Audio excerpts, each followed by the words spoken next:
The orc woman's voice cut through the morning market like a blade through parchment, switching from the guttural consonants of Northern Common to the lilting vowels of Riverland dialect without a single stumble. Yet every word she spoke carried the warmth of winter steel. Eris Blackthorne stood at the crossroads merchant stall with her arms crossed, her green skin catching the early light as she negotiated a wool shipment in flawless merchant's tongue, then turned to berate a confused farmhand in his own Highland dialect when he brought the wrong crates, and the precision of her languages only made the harshness land harder. "No, not those crates, the ones with the red marking. Are you blind as well as slow?" She snapped in perfect Highland accent, and the young man flinched. A quieter voice came from behind her, unhurried and gentle. "The red marks faded in last week's rain. He's looking for marks that aren't there anymore." Eris spun around, her small tusks catching the light as her jaw tightened. The man who had spoken was perhaps 30, with dark hair that fell to his collar and eyes the color of creek stones. He wore the simple travel clothes of the crossroads workers, but the leather satchel at his hip was stuffed with papers and rolled parchments. His expression held no judgment, only a patient observation, and something about that lack of defense made her bristle harder. "And who asked for your translation?" she said in Common, the most widely spoken language at the crossroads. "Nobody," he said in the same tongue, his voice carrying that same unhurried quality. "But the boy's doing his best with information he doesn't have. Seemed worth mentioning." The farmhand had already scurried off to find the correct shipment, leaving Eris alone with this stranger who looked at her as though her sharpness was simply whether to be endured. She switched to Riverland dialect, testing. "You work the crossroads?" He answered in the same dialect, his accent better than hers. "I translate for the merchant caravans, Donovan Carver." He offered no hand, no bow, just his name like a gift with no string attached. "Eris Blackthorne," she said, then added in Northern Common, "I translate too, 6 languages." "7 for me," Donovan said in Northern Common, then smiled slightly. "But you're faster at switching between them. I heard you go from merchant's tongue to Highland to Riverland in under a minute. That's impressive." She had been ready for competition, for the subtle territorial marking that happened when two translators met in a place where language was currency. Instead, he offered simple recognition, and she had no framework for what to do with it. "You're trying to flatter me." "I'm telling you what I observed," he said, still in that same patient tone. "There's a difference." "There's always an angle," Eris said, switching back to Common. "Everyone wants something."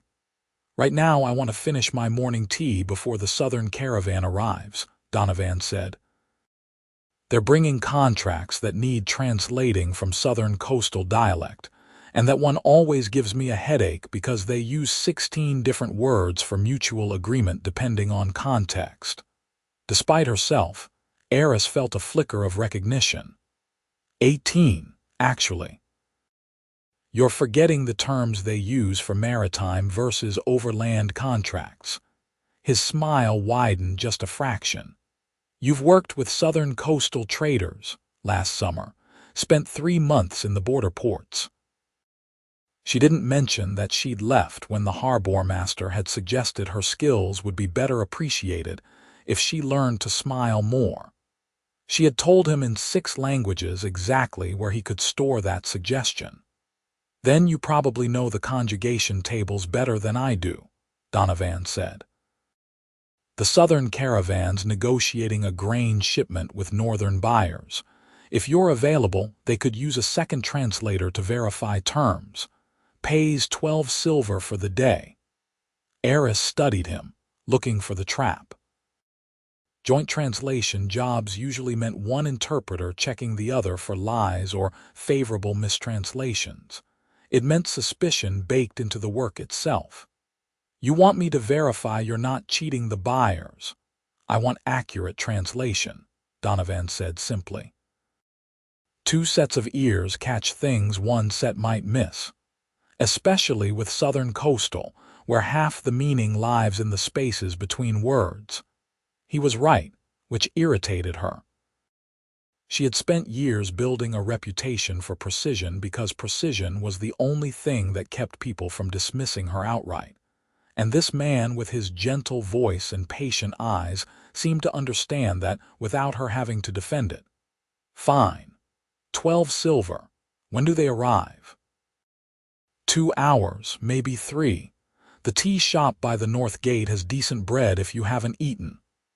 He gestured vaguely in that direction, then added, they also don't mind orcs if that matters. It always matters, Eris said flatly. Yes, Donovan agreed, and something in the way he said it, some old weight in that single syllable, made her look at him more carefully. But he just nodded toward the north gate and said, I'll meet you there when the caravan arrives. He walked away before she could respond, leaving her standing in the market with the sun climbing higher, and the distinct feeling that she had just been outmaneuvered by someone who hadn't moved aggressively at all. The tea shop was indeed tolerant of orc customers, which meant the owner didn't spit in her cup, but didn't smile either. Eris took her bread and tea to a corner table and watched the crossroads traffic, the endless flow of humans moving goods and coin and words across the territories. She had learned their languages because language was leverage. Each new tongue a key to doors that would otherwise stay shut. Her mother had taught her the first 3 before dying of swamp fever, and Eris had collected the rest like weapons, sharp and necessary. Kindness, her mother had once said, was a luxury orcs couldn't afford. Better to be needed than liked. Donovan arrived exactly when the southern caravan rolled through the north gate, 3 wagons painted in the coastal style with crews of mixed human territories. He greeted Eris with a nod and led her to the lead wagon, where a weathered woman in maritime blue was already spreading contract papers across a makeshift table. Donovan, the woman said in southern coastal dialect, her accent placing her from one of the outer islands. They told me you were good, but they didn't mention you were bringing an orc. Eris had her sharp response ready, but Donovan spoke first, his southern coastal accent matching the woman's perfectly.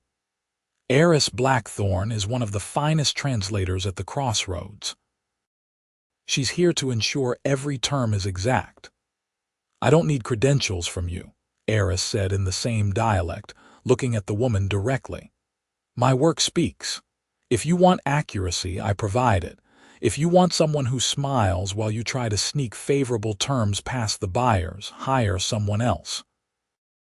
The woman's expression flickered between surprise and something that might have been respect. Direct. I can work with direct. She tapped the contracts.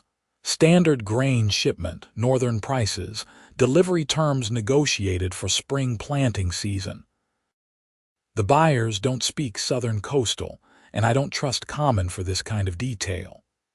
The northern buyers arrived shortly after, 2 merchants who spoke Highland and merchant's tongue, but stumbled over anything more complex. For the next 4 hours, Eris and Donovan worked in careful tandem, translating not just words but context, the subtle implications that lived in verb tenses and formal versus informal address.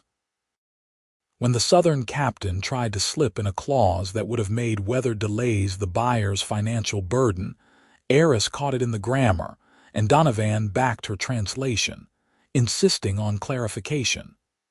You're trying to shift risk, Eris told the captain in southern coastal. Make it clear in the language or remove the clause. The captain grimaced but respected the call. Fine. Equal risk for weather delays, standard terms. When the northern buyers tried to reduce the price by claiming merchants' tongue terms meant something other than they did, Donovan corrected them with the same patient firmness. That term specifically refers to base price before seasonal adjustment. You're thinking of a different word." By the time the contracts were signed, both parties seemed satisfied, and Eris had to admit that working with another translator who actually cared about precision, rather than politics, had been surprisingly tolerable. The Southern captain paid them each 12 silver and added 2 more as a bonus. "You two work well together," she said in common, heavily accented but clear enough. "If I come through again, I'll ask for both of you." After she left, Donovan pocketed his silver and looked at Eris with that same unhurried regard. "You caught the weather clause before I did. Your southern coastal is better than mine." "I know," Eris said. He laughed, a quiet sound that seemed to come from somewhere genuine. "Do you ever accept a compliment without turning it into a competition? Do you ever stop being so calm it's unsettling?" She shot back. "Not really," he admitted. "Took me too long to learn it to give it up now." There was something in the way he said it, some history she couldn't quite read, but before she could push, a commotion rose from the market square. Raised voices in multiple languages, the sound of wood clattering on stone. Eris and Donovan moved toward it at the same time. A merchant's stall had been overturned, fruit rolling across the cobblestones, while 2 men in Riverland clothing shouted at a young orc man who was backing away with his hands up. The crowd was forming that particular shape that meant violence was about to tip from possible to inevitable. "He stole from my stall," the merchant was shouting in Riverland dialect. "Saw him with his own hands. I was looking, not taking." The young orc protested in broken Riverland, his accent marking him as someone who had learned the language recently and imperfectly. Eris moved forward, her voice cutting through the noise in perfect Riverland dialect. "What exactly did you see him take?" The merchant rounded on her, his face flushed. "Saw him reaching into the apple barrel, didn't I? What's an orc doing reaching if not stealing?" "Reaching isn't taking," Eris said coldly. "Did fruit leave the stall?" "Would have if I hadn't stopped him." Donovan had circled around to the young orc, speaking to him in what Eris recognized as Orcish, one of the languages she hadn't learned because so few jobs required it. The young man responded rapidly, gesturing at his empty belt pouch. "He was asking the price," Donovan translated to the crowd in common, his voice carrying despite its gentleness. "He doesn't speak enough Riverland to form the question, so he was pointing to ask how much." "Convenient translation," someone in the crowd muttered. "I can verify," Eris said, switching to common. She looked at the young orc and spoke in Highland, the closest language to Orcish in structure. "Were you asking price?" The young man's face showed relief at a language he could partly understand. "Yes, price. No steal. I have coin." He fumbled at his belt, producing 3 copper pieces. Eris turned back to the merchant, her voice sharp. "He has coin. He was asking price." "You assumed theft because you saw green skin reaching." The merchant's bluster faded slightly under her glare, but he rallied. "Easy for you to defend your own kind. My kind speaks 6 languages and catches contract fraud for a living," Eris said icily. "Your kind jumps to conclusions and overturns his own stall in the process. I know which I'd trust." Donovan had moved to stand beside the young orc, not touching but present in a way that suggested protection. "If there's no missing fruit, there's no theft. Seems simple enough." The crowd was losing its heat, people drifting back to their own business now that the entertainment was proving less dramatic than hoped. The merchant grumbled but began righting his stall, and Donovan guided the young orc away before anyone could restart the confrontation. Eris followed them to the edge of the market, where Donovan was speaking to the young man in quiet Orcish. She caught her own name in the conversation, then the young orc turned to her and said in very careful common, "Thank you. You helped when you didn't have to." "I translated," Eris said. "That's what I do." You defended, the young man corrected gently, and something about being corrected by someone younger made Eris want to snap. But Donovan's patient eyes were on her, so she just nodded stiffly. After the young orc left, she rounded on Donovan. You speak Orcish. Some, he said. Enough to help in situations like that. Why learn Orcish? There's barely any trade use for it. There's human use for it, Donovan said. People use for it. Seemed worth learning. She stared at him, trying to map his logic onto frameworks she understood. Nobody learns languages out of kindness. There's always a reason. There is a reason, Donovan said. I wanted to be able to talk to people who needed talking to. That seemed like reason enough. They walked back through the market in silence, and Eris found herself more unsettled by his company than by the near violence they had just diffused. Donovan didn't make sense according to any system she had built for understanding people. He offered help without leverage, praise without wanting something back, and patience that seemed to have no bottom. "Why are you so calm?" she finally asked, hating that the question made her sound uncertain. Donovan was quiet for a long moment, long enough that she thought he might not answer. Then he said, "I wasn't always. I used to be angry at everything, angry at people for not understanding me, angry at myself for not being able to make them understand. It didn't help anything. Being patient helps more." "Anger is useful," Eris said. "It keeps people from taking advantage." "Sometimes," Donovan agreed, "but not always. Sometimes it just keeps people away, including the ones who might actually mean well. In my experience, people who mean well still expect gratitude that costs more than their help was worth." Donovan stopped walking and looked at her with an expression she couldn't quite name. "That sounds like a hard way to live." "It's a living way to live," Eris shot back, "which is better than the alternative." He nodded slowly, not arguing, which somehow made her feel like she had lost ground anyway. "If you want more translation work, I usually have leads. The Crossroads has steady traffic. We could partner on the complex jobs." "Why would you want to partner with me?" Eris demanded. "I'm not exactly pleasant to work with." "You're excellent at translation," Donovan said simply. "And pleasant is overrated.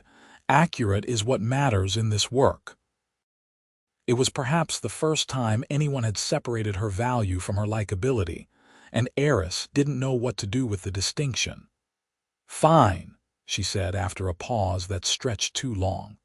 "If you get work that needs 2 translators, I'm available." "Good," Donovan said, and smiled that small, genuine smile that made her feel like the ground was less solid than she had thought. Over the following weeks, they fell into an unexpected rhythm.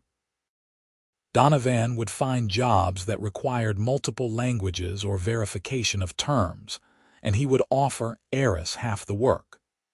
They translated contracts for timber merchants, marriage agreements for cross-territory families, and trade disputes that needed neutral voices to parse the terms. Eris remained sharp-edged and direct, correcting errors with cutting precision, while Donovan remained patient and thorough, explaining context with unhurried care. The combination worked far better than it should have. "You're too soft with them," Eris told him after a particularly frustrating negotiation where the buyers had tried repeatedly to reinterpret terms to their advantage. "They're going to walk over you." "They didn't, though," Donovan pointed out. "We got accurate terms and both parties signed." "Being patient doesn't mean being weak. It looks weak." "To who? The people trying to cheat the system. I'm not worried about their opinions." He said it without heat, just observation, and Eris found herself without a good counter-argument. She tried to pay him back for the partnership with precision, catching every subtle mistranslation, every attempt to use language as a weapon. When a merchant tried to claim a term in merchant's tongue meant something it demonstrably did not, Eris shut it down with a recitation of the formal definition and 3 contextual examples. When a Highland trader tried to intimidate Donovan into favorable translation, Eris stepped in and told the man in his own dialect exactly what she thought of people who mistook patience for stupidity. "You didn't have to defend me," Donovan said afterward, though he looked more amused than bothered. "You were being accurate and he was being an ass," Eris said. "I was defending accuracy." "Of course," Donovan said, but his eyes suggested he knew she was lying. The problem was that Donovan's patience was starting to feel less like a tactic and more like an actual quality. And Eris had no defenses against genuine qualities. When she snapped at him for being late to a job, he had been helping an elderly woman find her lost cart, he apologized calmly and got to work. When she criticized his translation of a particular southern coastal term, he listened to her reasoning and admitted she was right. When she expected him to get frustrated with her constant sharpness, he just kept treating her like a valued partner whose edges were simply part of the package. It was unnerving. One evening, after a particularly long negotiation that had stretched past sunset, they sat outside the tea shop sharing bread and cheese that Donovan had bought from a grateful client.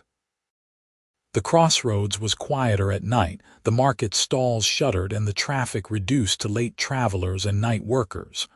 "Why do you always buy food for both of us?" Eris asked abruptly. "I can pay for my own meals." "I know you can," Donovan said. "I buy food because I'm already buying it for myself and it seems easier to share." "That's a transaction. You're buying my company." "I'm sharing bread," Donovan corrected. "If you don't want it, you don't have to take it, but it's not a transaction, it's just bread."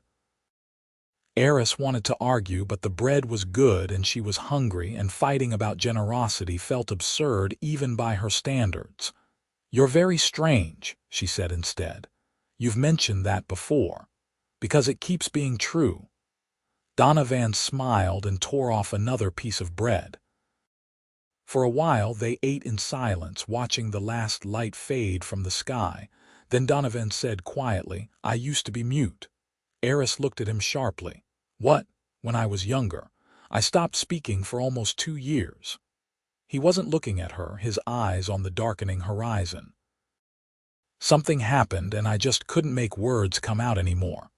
People thought I was being stubborn or stupid. Some people were patient, most weren't. Eventually, I learned to speak again, but I remembered what it felt like when people didn't wait for me to find the words." She didn't know what to say. Every sharp response felt wrong and soft responses weren't in her vocabulary. "That must have been difficult," she finally managed, and the understatement felt clumsy. "It was," Donovan agreed, "but it taught me that patience isn't about being soft. It's about giving people the space to be understood. I figured if I learned enough languages, I could help make that space for other people." "So, you became a translator because you couldn't speak." There was a symmetry to it that felt almost cruel. "I became a translator because I learned how much words matter and how much it costs when people don't listen." He looked at her then, his creek stone eyes direct. "You're good at languages because they keep people at a distance. I'm good at them because I want to close distance." "We're both right, I think, just different." Eris felt something shift in her chest, some old defense cracking. "I don't know how to be any other way." "I'm not asking you to be," Donovan said gently. "I'm just saying your way isn't the only one. And sometimes it's okay to let someone be patient with you, even if you don't know why they're doing it." She wanted to argue, to defend, to push back against the implication that she needed patience. But sitting there in the quiet evening with bread in her hands and Donovan's steady presence beside her, she found she didn't have the energy for sharpness. "I'll think about it," she said finally. "That's all I'm asking," Donovan said, and they finished their meal in companionable silence. The partnership continued through autumn and into early winter. They became known at the crossroads as the translation pair who could handle anything, Eris with her cutting precision, and Donovan with his patient thoroughness. Merchants specifically requested them for complex negotiations, knowing that between the two of them, every nuance would be caught, and every term would be exact. Eris found herself looking forward to the work, not just for the coin but for the strange comfort of Donovan's presence. He never pushed her to be softer, never criticized her sharp edges, but his own gentleness was constant as weather, and slowly, almost against her will, she found herself relaxing around him. Not softening exactly, but allowing space for something other than constant defense. She still snapped when people were careless with language. She still corrected errors with cutting directness. But when Donovan quietly thanked her for catching something he had missed, she learned to say, "You're welcome," instead of "I know." When he brought her tea on cold mornings, she learned to accept it without interrogating his motives. It felt dangerously close to trust. Winter brought fewer caravans but more complex work, year-end contracts, territory treaties, settlement agreements that needed precision because they would govern the next year's trade. Eris and Donovan worked longer hours, often late into the evening, translating by lamplight in the back room of the Crossroads Administrative Hall. One night, deep into a particularly tedious contract translation, Donovan leaned back and rubbed his eyes. "I swear, legal language is designed to be as incomprehensible as possible. It's designed to protect the people who write it," Eris said. "That's why translators exist, to make the protection visible. You have a cynical view of everything." "I have an accurate view of most things," Eris corrected. "There's a difference.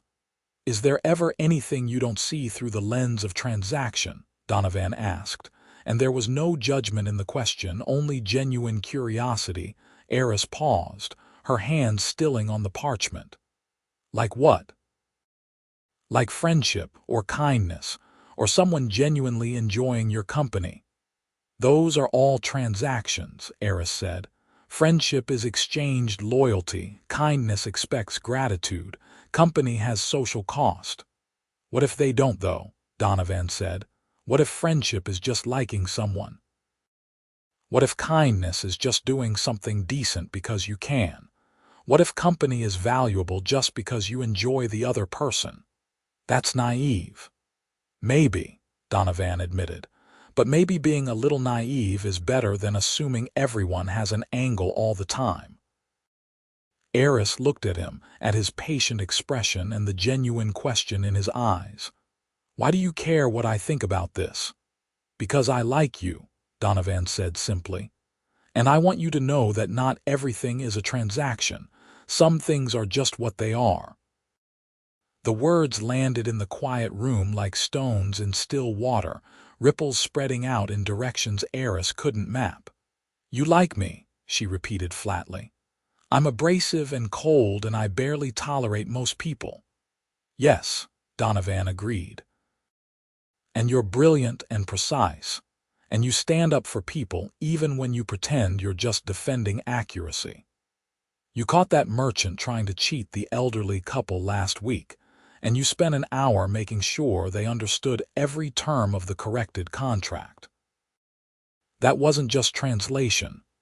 That was ensuring they had accurate information," Eris protested, but the defense sounded weak even to her. "That was kindness," Donovan said. "Even if you won't call it that." She didn't know how to respond. Every framework she had for understanding human behavior was failing her, because Donovan refused to fit into any of them. He just kept being patient and genuine, and it was breaking down walls she had spent years building. "I don't know what to do with that," she finally admitted, and the honesty felt like stepping off a cliff. "You don't have to do anything," Donovan said. "I'm just telling you what's true for me. You can take it or leave it. It doesn't change our work or our partnership." I just thought you should know." He went back to the translation, as if he hadn't just rearranged her entire understanding of their relationship, leaving Eris sitting there with a half-finished contract and a heart that was beating uncomfortably hard. She left early that night, claiming fatigue, and spent the walk back to her small rented room trying to untangle what had just happened. Donovan liked her. Not her skills, not her usefulness, but her, with all the sharp edges and cold precision that usually drove people away. It didn't make sense. It violated every rule she had learned about how people worked. And yet, he had said it with that same patient honesty he brought to everything, and Eris couldn't find a way to dismiss it as manipulation or strategy. She didn't sleep well. The next morning, she arrived at their usual meeting spot prepared for awkwardness, for the conversation to have changed everything in ways she couldn't control. But Donovan greeted her with the same calm friendliness, asked if she had slept well, and told her about a new contract that needed translation from a language neither of them had encountered before. "It's a border dialect," he explained, spreading a sample of the text on the table. "Mix of Highland and something else, maybe old Eastern territories. The merchant needs it translated by next week." Eris studied the text, grateful to have something concrete to focus on. "I can see the Highland roots, but the grammar structure is different. We'll need to research the conjugation patterns. Library in the southern quarter has territorial language records," Donovan said. "Want to go together after lunch?" It was so normal, so unchanged, that Eris felt her defensive tension ease. "Yes, that makes sense." They worked through the morning on other contracts, and if Eris was hyper-aware of every moment their hands brushed reaching for the same document, every time their eyes met over a particularly tricky translation, Donovan gave no sign of noticing. He was just himself, patient and thorough, and occasionally making quiet jokes about the absurdity of legal language. By the time they reached the library, Eris had almost convinced herself that the previous night's conversation had been less significant than it felt. Then, while they were bent over dusty language texts in the library's back corner, Donovan said quietly, "I meant what I said last night, in case you were wondering if it was just late-night rambling." Eris's hand stilled on the page. "I don't know what to do with it." "You already said that," Donovan pointed out. "And I already said you don't have to do anything. I'm not asking you to change or respond or reciprocate. I just wanted you to know that someone sees you and likes what they see." "Why?" The question came out sharper than she intended. "Why would you like someone who's deliberately difficult?" "You're not deliberately difficult," Donovan said. "You're protecting yourself. There's a difference. And I like you because you're honest and brilliant and you care about things even when you pretend not to. Because you make me laugh when you demolish bad arguments in 3 languages. Because working with you makes me better at what I do." He paused, then added, "And because you're beautiful, even when you're glaring at people for using imprecise language." Eris felt heat rise in her cheeks, a sensation she hadn't experienced since adolescence. "I'm an orc." "I noticed," Donovan said dryly.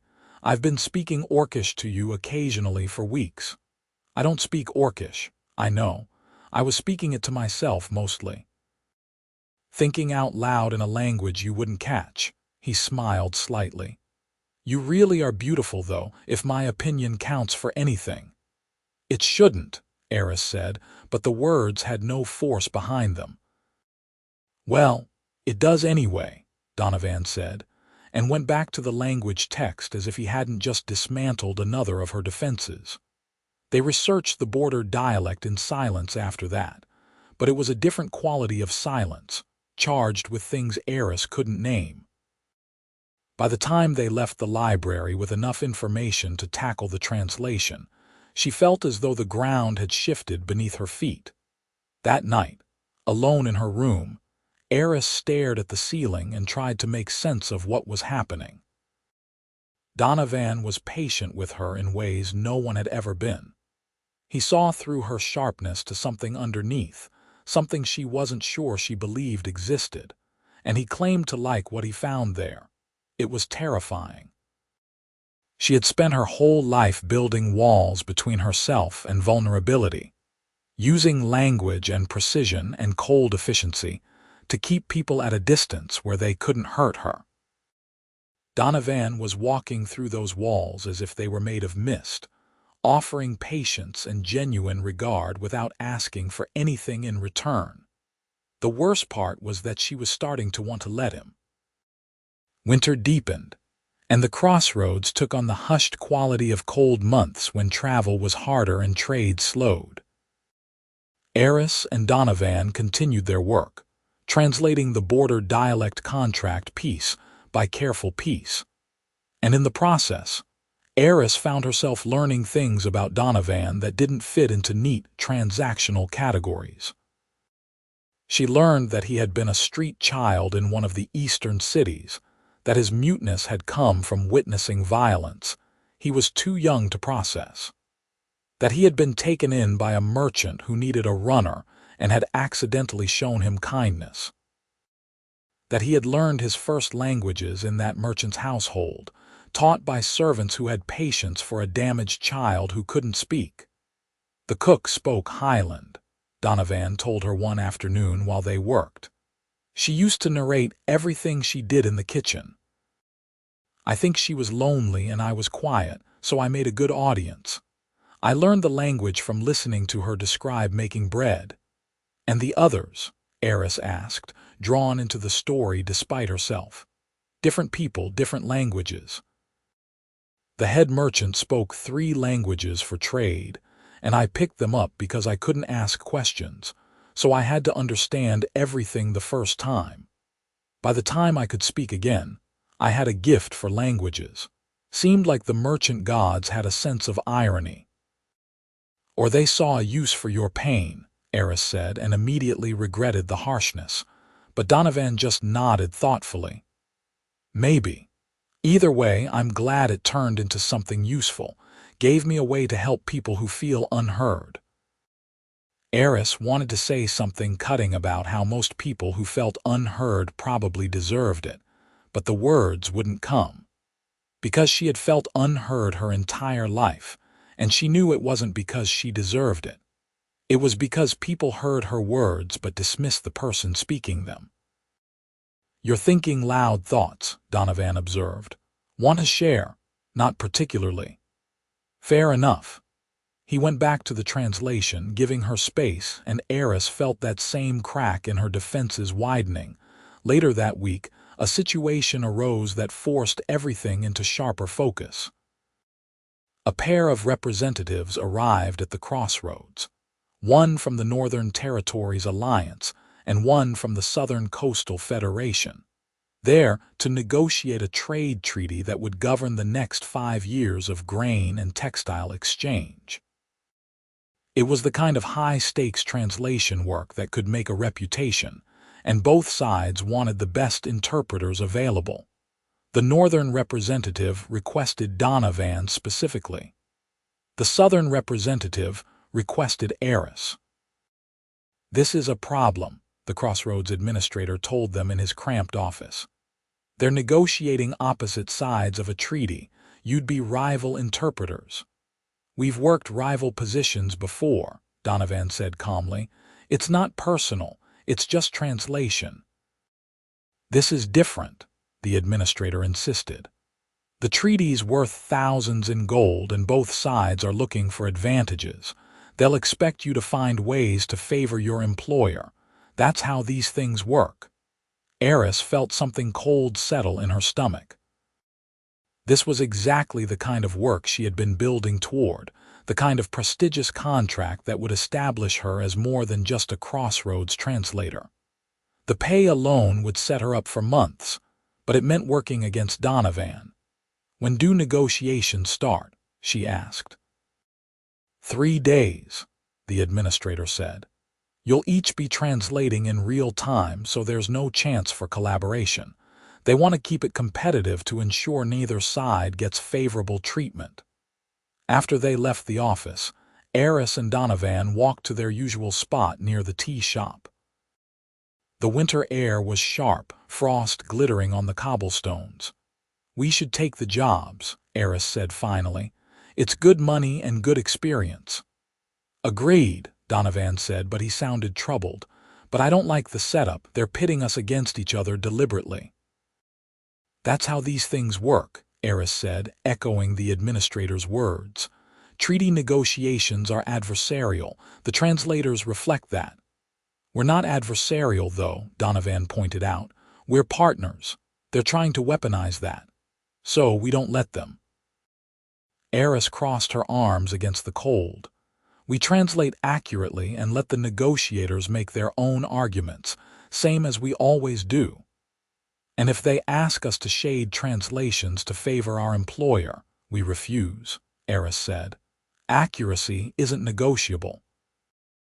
Donovan looked at her with an expression she couldn't quite read. "You'd refuse even if it cost you the contract." "I'd refuse because my reputation is built on accuracy. If I start shading translations for money, I'm worthless as a translator." She met his eyes. "You taught me that, actually. When you said being patient doesn't mean being weak. Being accurate doesn't mean being naive." Something in Donovan's expression softened. "I didn't teach you that. You already knew it. I just reminded you that you did." They stood in the cold for a moment longer, then Donovan said, "We take the jobs, we translate accurately, and we trust that truth is stronger than strategy." "That's naive," Eris said, but there was no bite in it. "Maybe," Donovan agreed, "but let's be naive together and see what happens." The 3 days passed too quickly. Eris studied the Southern Coastal Federation's recent trade policies, memorizing the specific terms and priorities they tended to favor. She practiced the formal register they would use in negotiations, the subtle shifts in tone that could signal flexibility or firmness. She prepared as thoroughly as she had ever prepared for anything, and tried not to think about the fact that Donovan was doing the same thing for the opposing side. The morning of the negotiations, they met briefly outside the administrative hall. Donovan looked calm as always, though Eris thought she caught tension in the line of his shoulders. "May the best translation win," he said with a slight smile. "Mine will," Eris said, but her heart wasn't in the competitiveness. "Probably," Donovan agreed, and somehow that acknowledgement steadied her more than rivalry would have. The negotiations took place in the Crossroads' largest meeting room, with the Northern and Southern representatives seated across from each other at a long table. Eris stood behind the Southern representative, a sharp-eyed woman named Mara who wore maritime blue and had the calculating expression of someone who negotiated for a living. Donovan stood behind the Northern representative, an older man named Henrik, who had the weathered look of someone who had worked every level of the territory administration. For the first hour, everything proceeded professionally. Eris translated Mara's opening positions with precision, rendering the Southern Coastal's formal diplomatic register into clear common without losing the nuanced implications. Donovan did the same for Henrik, his translation smooth and exact. The actual negotiators circled each other with careful language, testing positions, and Eris found herself falling into the rhythm of high-stakes translation with a focus that blocked out everything else. Then Mara tried something subtle. During a discussion about grain pricing, she used a Southern Coastal term that had 2 possible translations depending on context. One translation would suggest fixed pricing, the other implied flexible negotiation. It was ambiguous enough to be defensible either way, and clearly designed to be translated in whichever way benefited the Southern position. Eris opened her mouth to translate and caught Donovan's eye across the table. He was watching her with that patient, steady regard, and she knew he had caught the ambiguity too. She could translate it the way Mara clearly wanted, shading the meaning toward Southern interests, or she could translate it accurately and note the ambiguity. The representative is using a term that translates as both fixed and flexible pricing in this context, Eris said in common. I need her to clarify which interpretation she intends. Mara's eyes flashed with irritation, but she clarified, choosing the more honest translation. Henrik nodded, and Donovan translated his response with the same careful accuracy. An hour later, Henrik tried the same tactic, using a northern expression that could mean either inclusive or exclusive rights, depending on interpretation. Before Eris could note it, Donovan was already asking for clarification.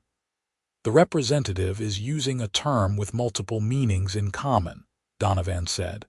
For accurate translation, I need him to specify his intent. Henrik grumbled but clarified, and Mara shot Eris a look that might have been respect or frustration, possibly both. As the negotiations continued through the afternoon, a pattern emerged. Both Mara and Henrik tried periodically to use linguistic ambiguity to their advantage, and both Eris and Donovan shut it down with polite, implacable requests for clarification. The negotiators began to realize that their translators were working for accuracy rather than advantage, and the tone of the discussions shifted. Instead of trying to sneak favorable terms past each other through linguistic tricks, Mara and Henrik started negotiating more directly, stating their positions clearly and arguing their merits. The translations became simpler but more meaningful, and by the time they broke for the evening, genuine progress had been made on several key points. Your translator is annoyingly honest, Mara told Eris in Southern Coastal as they packed up for the day. So is yours, Eris replied in the same language. It's making your job harder. It's making it clearer, Mara corrected. I'm not sure if I appreciate that or resent it. Across the room, Henrik was having what looked like a similar conversation with Donovan. That evening, Eris and Donovan met at the tea shop, both exhausted and both oddly exhilarated. You caught the pricing term ambiguity before I did, Donovan said. That was good work. You caught Henrik's rights language faster than I would have, Eris admitted. I was still parsing the sentence structure. We make a good team, Donovan said, even when we're on opposite sides of the table. We're not on opposite sides, Eris said, surprised by her own certainty. We're both on the side of accurate translation. They just happened to be sitting across from each other. Donovan's smile was warm and genuine. Exactly. The negotiations continued for 3 more days. Mara and Henrik pushed hard for their respective territories' interests, but with Eris and Donovan refusing to allow linguistic manipulation. The arguments had to be made on merits rather than tricks. It was exhausting work, translating rapid-fire discussions with no room for error, but Eris found it satisfying in ways that went beyond the professional. She and Donovan had developed an unspoken understanding. When one of them caught an ambiguity, the other backed the call for clarification. When a negotiator tried to claim a translation meant something it didn't, both translators corrected the record. They were holding a line together, even from opposite sides of the table, and the negotiators were forced to meet them there. On the 4th afternoon, Mara and Henrik reached an impasse over textile trade ratios. The argument had been going in circles for an hour. Both sides dug into positions that sounded reasonable in their own languages, but didn't translate well into compatible terms. Finally, Eris said, "Representative, may I offer a linguistic observation?" Mara looked at her sharply. "Go ahead." "The term you're using for textile quality has a specific meaning in Southern Coastal that doesn't exist in Northern Common. You're arguing about quality tiers that the Northern representative, literally, doesn't have words for." She turned to Henrik. "And the term you're using for bulk shipment has implications in Northern trade language that don't translate to Southern Coastal. You're talking past each other because the languages structure the concepts differently." Donovan nodded.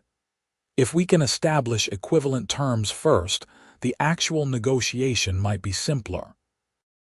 For the next hour, Eris and Donovan worked together to build a shared vocabulary. Finding common words that both sides could agree meant the same thing. It was painstaking work, but by the time they finished, Mara and Henrik had a framework for discussing textiles that didn't get lost in translation. "This is why we hired good translators," Henrik admitted grudgingly. "This is why we hired these specific translators," Mara corrected. And something in the way she said it made Eris think the representative understood more than just the linguistic work they had done. By the end of the 5th day, Mara and Henrik had reached an agreement. The treaty terms were fair to both territories. The language was clear and unambiguous, and both negotiators seemed satisfied with the outcome. The crossroads administrator paid Eris and Donovan each 30 gold pieces, more than either had earned from a single job before. "You two did something unusual," the administrator told them as he handed over the payment.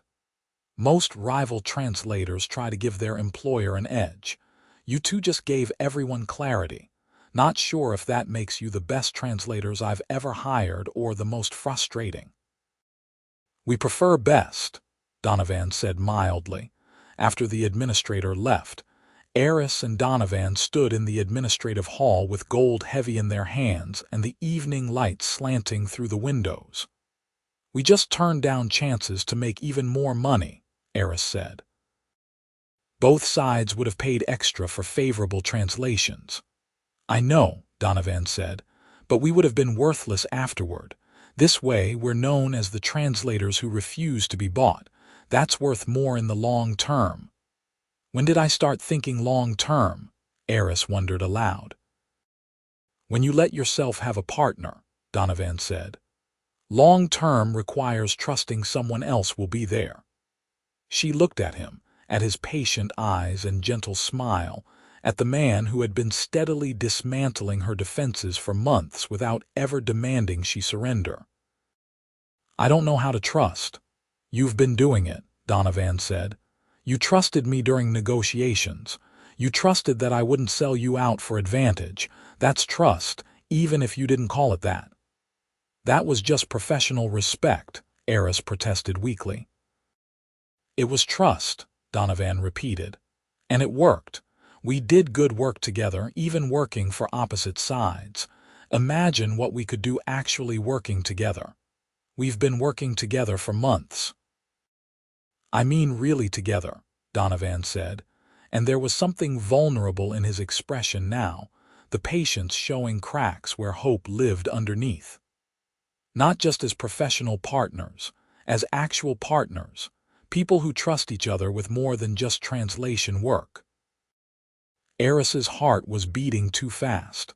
"I don't know how to be that kind of partner." "Neither did I until I met you," Donovan admitted. "But I'd like to try. If you're willing." She should say no, she should protect herself, maintain the distance that had kept her safe her entire life.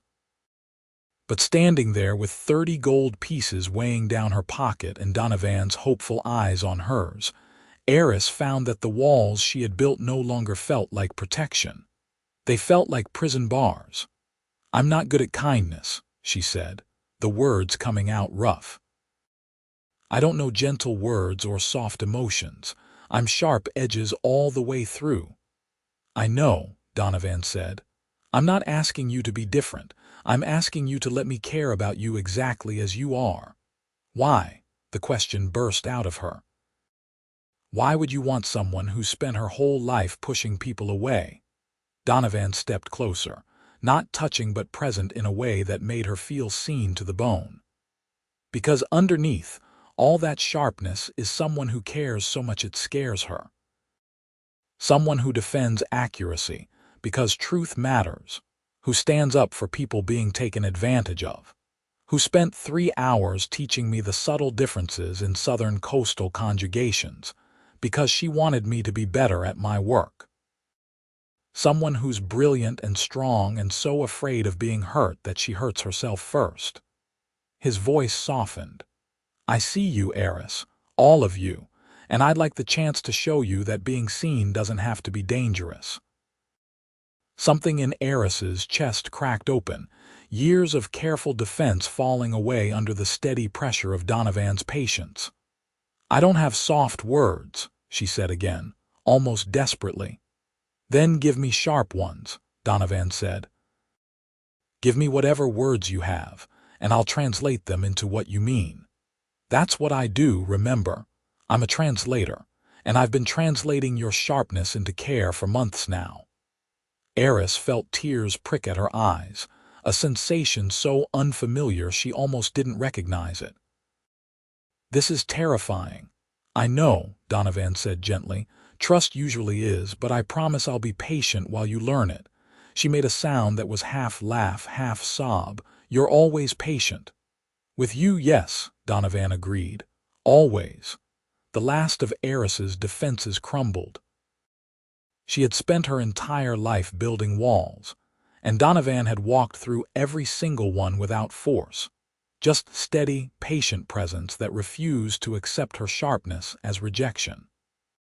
He had translated her harshness into something worth caring about, and she suddenly understood what he had been trying to tell her all along, that she was worth patience, worth kindness, worth being seen as something other than useful. I care about you, she said, and the words felt clumsy and inadequate. I don't know how to say it in soft ways, but I do. You make me want to be less afraid. That's the softest thing I've ever heard you say, Donovan said, and his smile was bright enough to warm the cooling evening. And it's perfect. He held out his hand, not demanding, just offering. Eris looked at it for a long moment, then reached out and took it. His palm was warm against hers, his fingers curling gently around her hand, and it felt like stepping off a cliff and finding ground beneath her feet. So, what do we do now? She asked. We go get dinner, Donovan said practically. And then we figure out what our partnership looks like when it's not just about work, and we take it as slow as you need because I'm very good at patience. You've mentioned that, Eris said, but she was smiling, actually smiling, and the expression felt strange and wonderful on her face. I'll probably mention it again, Donovan said. I tend to repeat the important things. They walked through the crossroads together, hands linked, and Eris felt something unfamiliar settling in her chest. It took her several minutes to recognize it as contentment. Over the following weeks, their partnership shifted in subtle ways. They still worked together as translators, their reputation growing after word spread about the treaty negotiations. But now, there were mornings when Donovan would bring her tea and stay to share breakfast, evenings when they would walk through the market together with no purpose, except each other's company. Eris was still sharp-edged, still direct and cutting when people tried to use careless language, but with Donovan, she found she could sometimes let the sharpness rest. You're smiling, he observed one morning when they were reviewing a contract together. The contract is well written, Eris said. Clear language deserves appreciation. You're smiling because you're happy, Donovan corrected. It's all right to admit it. That's an assumption. It's a translation, Donovan said. I'm very good at those. Eris wanted to argue, but he was right, and she was learning that being right didn't always require defending. Fine, I'm happy. Don't let it go to your head. Too late, Donovan said cheerfully, and she found herself laughing, a sound that had become more frequent in recent weeks. Winter gave way to early spring, and with the thawing roads came new caravans and new work. Eris and Donovan took on increasingly complex translation jobs, building a reputation as the partnership that could handle anything. Merchants and negotiators began specifically requesting them, knowing that between Eris's sharp precision and Donovan's patient thoroughness, every nuance would be understood. One evening, sitting in Donovan's small room above the tea shop, they had started alternating between her place and his, a development that still felt strange, and good Eris voiced a thought that had been forming for weeks. "We should formalize the partnership," she said. "Open a proper translation house, make it official."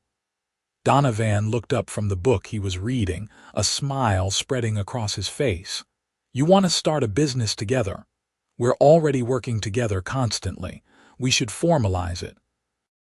Set rates, establish reputation, maybe hire apprentices eventually." She was speaking quickly, the way she did when an idea had taken hold. "The Crossroads needs reliable translation services. We could build something that lasts." "I love that idea," Donovan said simply.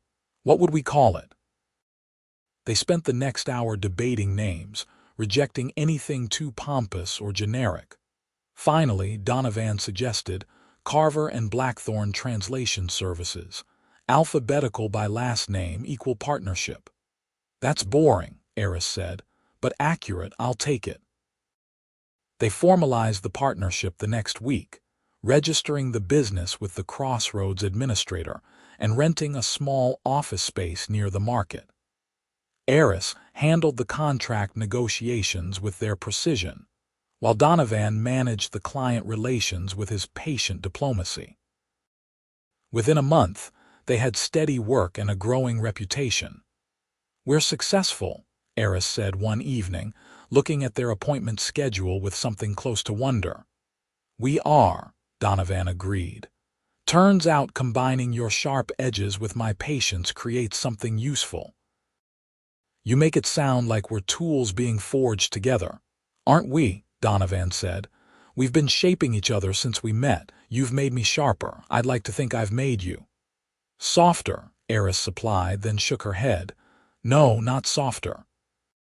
You've made me feel safe enough to show what was there already. That's different." "That's better," Donovan said and kissed her forehead, a gesture that had become familiar over the past months.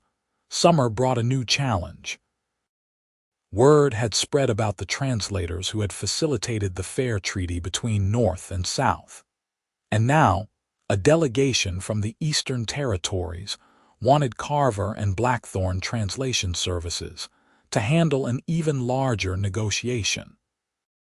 Multiple territories were involved, multiple languages, and the stakes were high enough that failure would damage their reputation significantly. "This could make us," Donovan said, reading the initial proposal, "or break us." "Then we don't fail," Eris said practically. "We prepare, we translate accurately, and we make sure everyone understands exactly what they're agreeing to." They spent 2 weeks preparing, researching the territories involved, reviewing obscure dialect variations, practicing rapid switching between languages. Eris was fierce in her preparation, drilling conjugations until they were automatic, while Donovan focused on understanding the cultural contexts that would shape the negotiations. The night before the negotiations were set to begin, Eris couldn't sleep. She lay in the darkness of Donovan's room. She spent more nights here than at her own place now, and stared at the ceiling. "You're thinking loud thoughts again," Donovan's voice came from beside her. "I'm thinking about how much is riding on this," Eris admitted. "What if I miss something critical? What if my translation costs someone something important?" Donovan rolled to face her, his features barely visible in the moonlight through the window. "Then we catch it together. That's why we're partners. You catch what I miss, I catch what you miss. We're better together than we are separately. I'm still afraid of failing. That's fine, Donovan said. Fear means you care about doing it right, but don't let fear convince you that you're not good enough. You're the best translator I've ever met, and I've met a lot of translators. You're biased, Eris said. You're in love with me. The words hung in the dark air between them. They hadn't said it explicitly before, dancing around the feeling with smaller words and careful gestures. Now it was there, undeniable. Donovan was quiet for a moment, then said, I am. Is that all right? Eris felt her throat tighten. I don't know how to say it back, not in the soft ways people usually say it. Then say it your way, Donovan said. Whatever words you have, I'll translate them. She thought about it, about the feeling that had been growing in her chest for months, the way Donovan's patience had taught her that being seen didn't mean being wounded. I trust you, she said finally. I trust you with my sharpness and my fear and my horrible inability to be gentle. I trust that you'll be patient with me even when I don't deserve it. I trust that you see me and you stay anyway. Her voice wavered. That's my version of love, if it's enough. It's more than enough, Donovan said, and she could hear the smile in his voice. That's the most Eris way of saying I love you, and it's perfect. He kissed her then, gentle and sure, and Eris kissed back with all the sharp-edged tenderness she had, and it was enough. It was more than enough. The negotiations began the next morning and lasted for 10 days. 5 territories, 8 languages between them, and enough complexity that Eris and Donovan barely slept. They translated disputes over water rights, trade routes, territorial boundaries, and agricultural agreements. They caught ambiguities, clarified misunderstandings, and refused to let any party use linguistic tricks to gain advantage. There were moments when Eris's precision saved negotiations from collapsing over a misunderstood term. There were moments when Donovan's patient explanation of cultural context prevented offense. Together, they wove understanding between parties who had come prepared to fight, and slowly, the representatives began to trust that accurate translation was more valuable than partisan advantage. On the 8th day, during a particularly heated argument about mineral rights, one of the representatives turned to Eris and said in frustrated Highland, "Why do you care so much about getting every word exactly right? You're an orc. These agreements don't even affect your people." Eris felt the old anger rise, but before she could respond with cutting sharpness, Donovan's hand touched her arm gently. Not restraining, just present. She took a breath and said in Highland, "I care because words matter. Every person at this table deserves to know exactly what they're agreeing to, and I won't let careless language rob anyone of that understanding. My people have been on the losing end of deliberately unclear agreements enough times that I know how much precision costs when you don't have it." She met the representative's eyes. "And these agreements do affect my people. Every fair treaty you make sets precedent for how treaties should work. I'm building a world where accuracy matters more than advantage, for everyone." The representative looked at her for a long moment, then nodded slowly. "Translate that for everyone, please. All languages." Eris did, and something in the room shifted. The negotiations became less about winning and more about understanding. And by the time they concluded 2 days later, every party had signed agreements they genuinely comprehended. The representatives paid Carver and Blackthorne translation services 100 gold pieces and offered contracts for future work.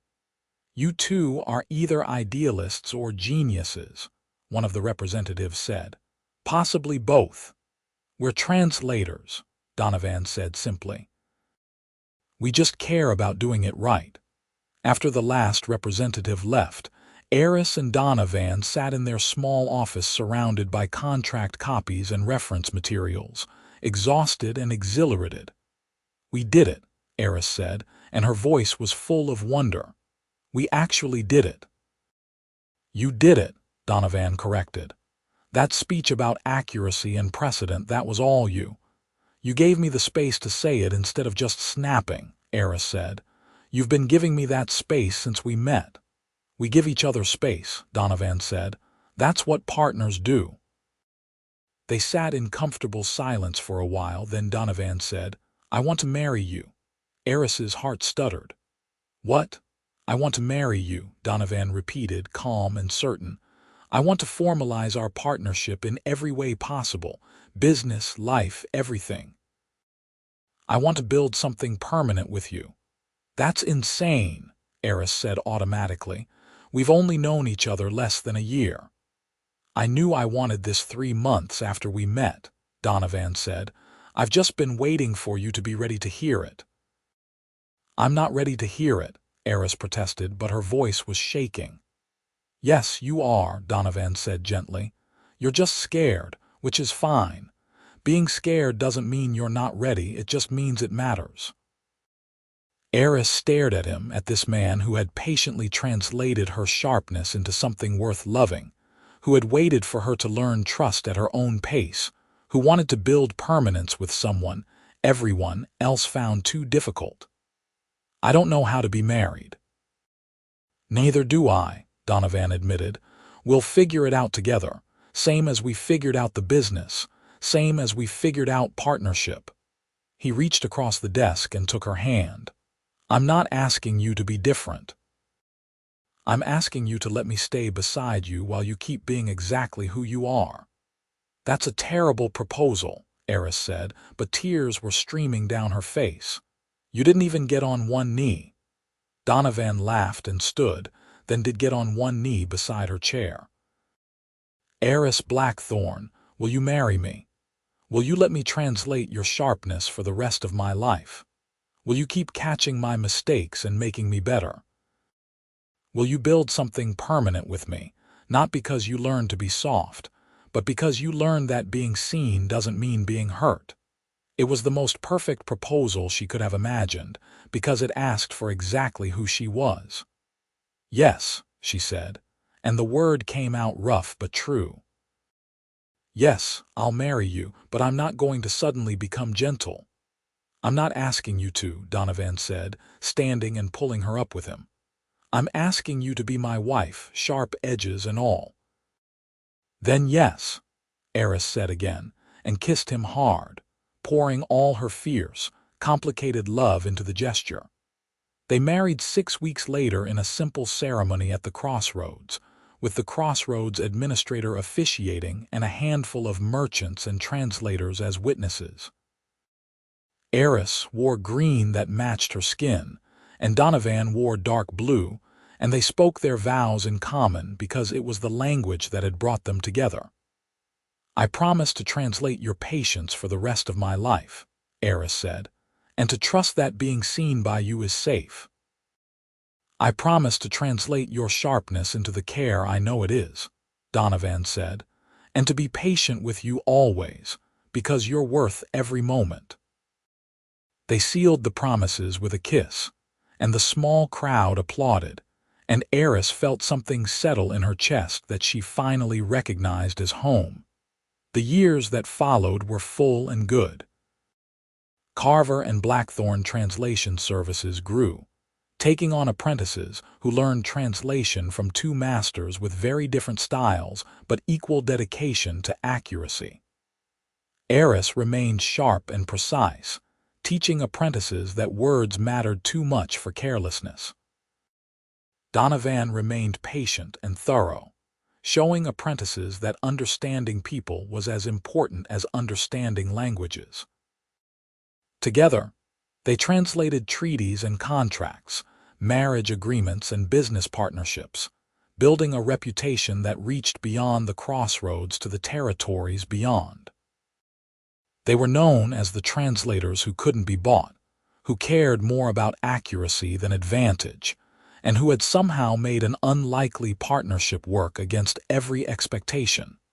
In their 3rd year of marriage, Eris realized she was pregnant.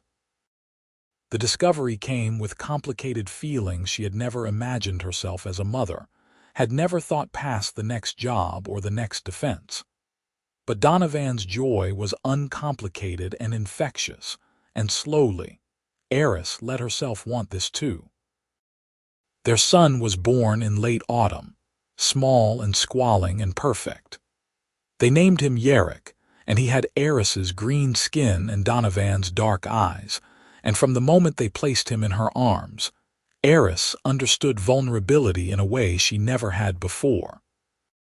"I don't know how to be gentle with him," she whispered to Donovan the first night, watching Yerrick sleep in his cradle. "You're already being gentle," Donovan said. "Look at how carefully you're holding him. You know how. You just didn't know you knew." Motherhood was terrifying and wonderful.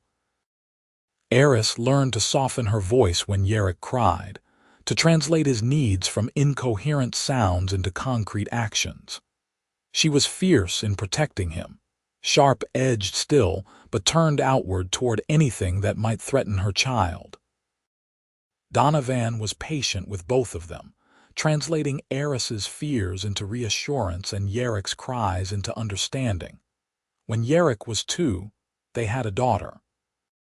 Brina came into the world with more confidence than seemed reasonable for an infant, and she had Donovan's patience and Eris's directness, a combination that promised interesting years ahead. "We're outnumbered now," Donovan observed one evening, watching Yerrick try to teach Brina to stack blocks while she kept knocking them over with gleeful determination. "We were always outnumbered by their potential," Eris said. "Now it's just more obvious." They continued the translation business around the children, bringing them to the office when needed, teaching them languages as they grew. Yerrick learned slowly and carefully, thinking through each word. Brina learned in bursts of insight, picking up phrases and running with them. Both children grew up bilingual and then multilingual, surrounded by the constant flow of words and meaning that defined their parents' work. By the time Yerrick was 7 and Brina was 5, they had started helping with simple translations, learning the family trade. Eris taught them precision, drilling vocabulary and grammar until it was automatic. Donovan taught them patience, showing them how to listen for meaning beyond words. "You're raising them to be translators," one of their clients observed, watching Yerrick carefully sound out a Highland phrase. "We're raising them to understand that words matter," Eris corrected. "What they do with that understanding is up to them." But both children showed the gift for language that their parents shared, and it seemed likely that Carver and Blackthorne translation services would continue into the next generation. The years accumulated like words in a sentence, each one adding meaning to the one before. Eris never became soft, but she learned that sharpness could coexist with tenderness, that being seen didn't require surrendering self-protection, just trusting one person to hold it safely.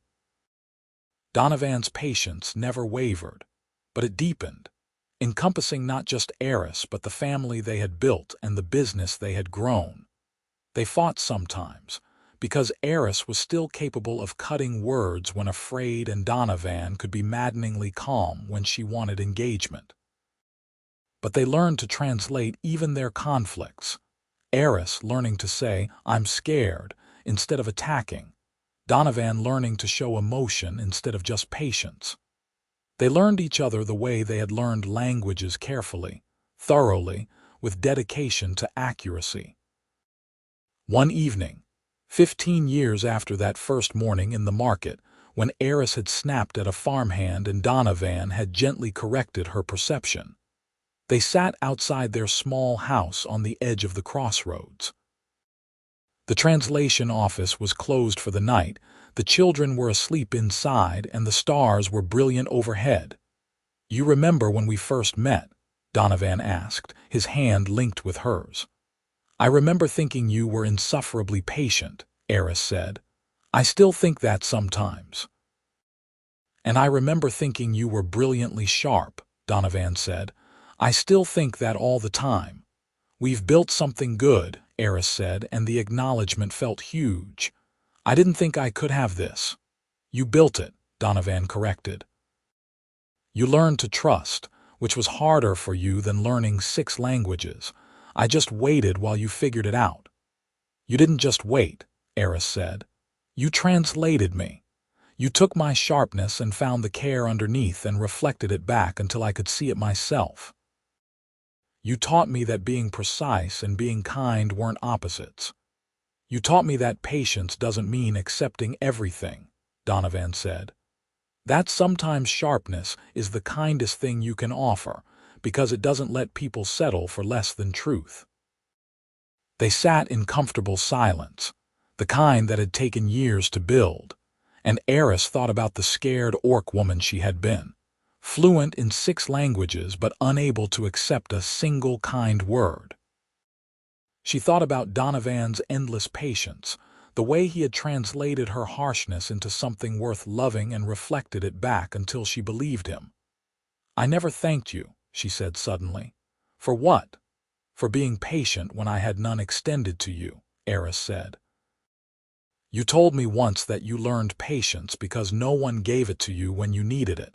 You took that pain and made it into kindness for other people. That's a kind of translation, too. Donovan squeezed her hand. We all translate our pain into something. You translate yours into precision, into making sure people understand exactly what they're agreeing to. I translate mine into patience, into giving people space to find their own words. Neither of us is better than the other. We're just different translations of the same hope that understanding matters. When did you become a philosopher? Eris asked, but there was no bite in it. When I married someone who made me think deeply about everything, Donovan said. You've never let me be superficial. It's one of my favorite things about you. I have favorite things about you too, Eris said. Your patience, your kindness, the way you see people and actually care about what you see, the way you made me believe I was worth seeing. You were always worth seeing, Donovan said. I just had the privilege of being the one who got to look closely enough to convince you.